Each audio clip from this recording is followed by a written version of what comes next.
niyo muna ang bayan ko na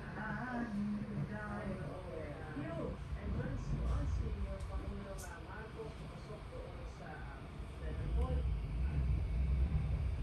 doon sa Oslo, tapos siya deliver his state commission address. What do we know so far from this year's summit? According dito kay Ilocos Representative Sandro Marcos, the state commission address dito body ni Pangulong Marcos will last for 1 hour and 30 minutes. So this is relatively longer. Oo. That is Pinakamahaba sa kanyang presentation.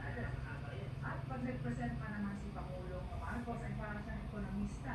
At straight English muna yan, long paragraphs, puro mga data. Kala mo, mega presentation, National Economic Development Authority.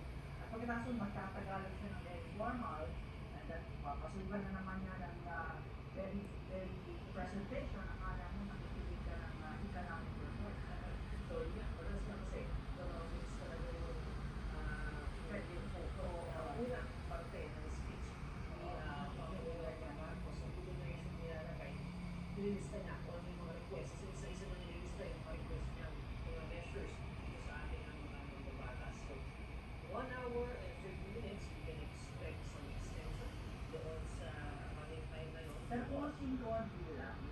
Kasi may mga konting adlib, may mga konting side comments, mga side stories here and there doon sa speech na yun.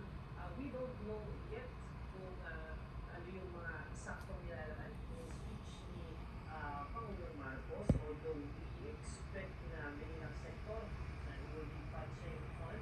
And at the same time, sabi ni Congressman Sandro Marcos, there are some surprises though. Some surprises. Sa kanyang medical party. What these surprises are, we'll find out. Alam kaya niya kung nasaan sa kingdom of Jesus Christ